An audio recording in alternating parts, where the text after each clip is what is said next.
তারেক রহমান সাহেবের প্রথমত যেটা আমার মাথায় আসে সেটা হচ্ছে উনি হচ্ছে গণতন্ত্রের টর্চ বেয়ারার,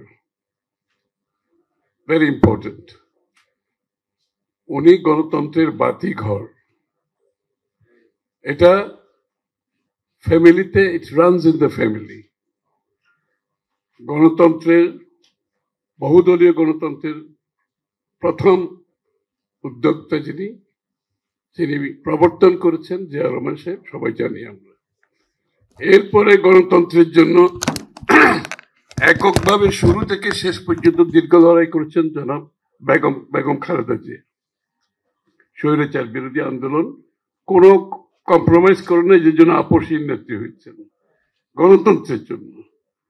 তার পরবর্তীতে গত 15, 16, 17 বছর বেগম খালেদা জিয়া, তার পরবর্তীতে জনাব তারেক রহমান সেই গণতন্ত্র রক্ষার দায়িত্ব পালন করছেন। এই মুহূর্তে বাংলাদেশের যত নেতা আছে, যত নেতৃত্ব যারা দিচ্ছেন, তার মধ্যে আমাকে বলতে হবে পরিষ্কারভাবে, he is the torch bearer of democracy.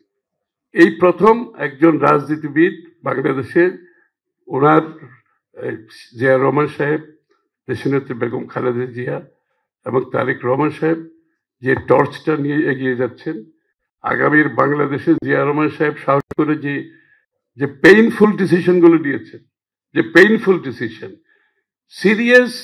Serious liberalisation, deregulation, এগুলোর মাধ্যমে মুক্ত করে দিতে হবে বাংলাদেশকে, যাতে ক্ষমতায়ন মানুষের হয়, সরকারের না। This is a big decision.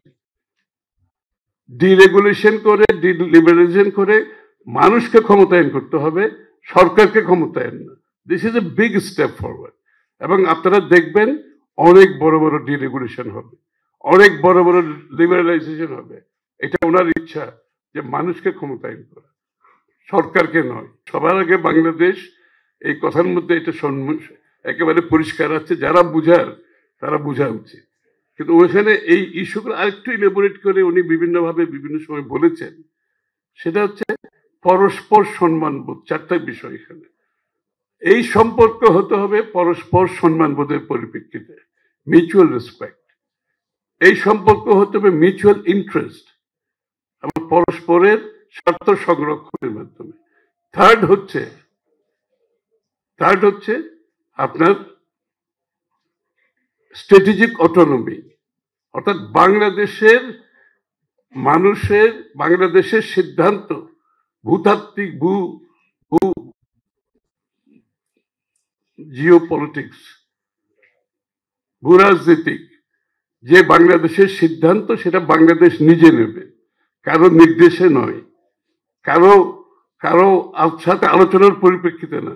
So Jio strategic autonomy, এই কথাটা পরিষ্কারভাবে বলা হয়েছে সব জায়গায়।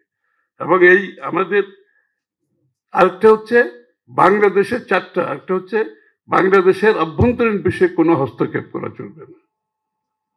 এই চারটা ইস্যু নিয়ে পরিষ্কার, পরস্পর সম্মানবোধ, পরস্পর স্বার্থ সংরক্ষণ, বাংলাদেশের অভ্যন্তরীণ বিষয়ে কারো হস্তক্ষেপ চলবে না, and Jio autonomy, strategic autonomy. এই স্ট্র্যাটেজিক অটোনমির মাধ্যমে আমরা আমাদের সিদ্ধান্ত নিব, আমার ভূতাত্ত্বিক, জিওপলিটিক্যালি আমার যে সিদ্ধান্ত নেব, এটা হচ্ছে অত্যন্ত পরিষ্কারভাবে। আমরা আগে দেখি যে ফরেন পলিসি কি বলা হতো, ফরেন পলিসিতে আগে সবসময় no friendship to all, marriage to none. This is nonsense. Friendship to all, marriage to none কোনো ফরেন পলিসির ফাউন্ডেশন হতে পারে না। বাট এই 4-5টা বিষয় উনি নিশ্চিতভাবে যে ফাউন্ডেশনটা দিয়েছেন। আরেকটা হচ্ছে বাংলাদেশের অর্থনীতিকে গণতন্ত্রের কথা বলেছে। This is a new concept.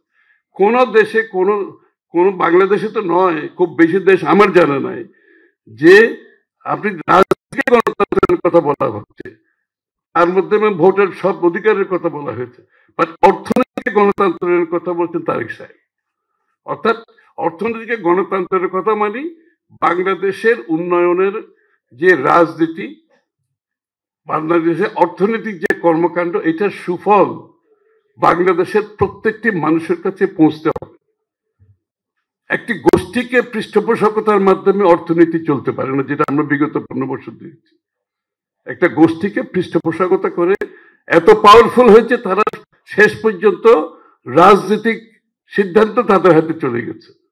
আমি নাম বলতে চাই না, আপনারা সবাই জানেন। সুতরাং সেখানে উনি যে গণতন্ত্র, অর্থনীতিকে গণতন্ত্রের মাধ্যমে একটা লেভেল প্লেইং ফিল্ড সৃষ্টি হবে, যেখানে সমস্ত প্রত্যেকটি নাগরিক সমানভাবে অংশগ্রহণ করতে পারবে। এবং এটার জন্য কিন্তু প্রোগ্রাম নেওয়া হয়েছে। এগেইন, উনি কিন্তু পলিটিক্যাল স্টেটমেন্ট করছেন না, উনি কিন্তু প্রত্যেকটার উপরে কাজ করছেন। এবং এই গণতন্ত্র, অর্থনৈতিক গণতন্ত্র কিভাবে হবে, এটার জন্য প্রোগ্রাম নেওয়া হয়েছে। ক্লিয়ার? এখানে 1 কোটি চাকরির কথা বলা হয়েছে, 1 কোটি 18 মাসের চাকরির কথা বলা হয়েছে। অনেকে, আমি যখন এই কথাটা বলি দলের পক্ষ থেকে, অনেকে আমাকে বলে যে, খসরু ভাই, are you not a bit ambitious? এটা কি একটু অ্যাম্বিশিয়াস হলো না? আমি বলি, yes, we are ambitious. Tarique Rahman is ambitious, we are ambitious, BNP is ambitious. Ambition ছাড়া কোনো দেশ কোথাও যেতে পেরেছে কোনোদিন? অ্যাম্বিশিয়াস তো, আবার তো অ্যাম্বিশন থাকতে হবে। বাট অ্যাম্বিশন নিয়ে আমরা তো শেষ করছেন না।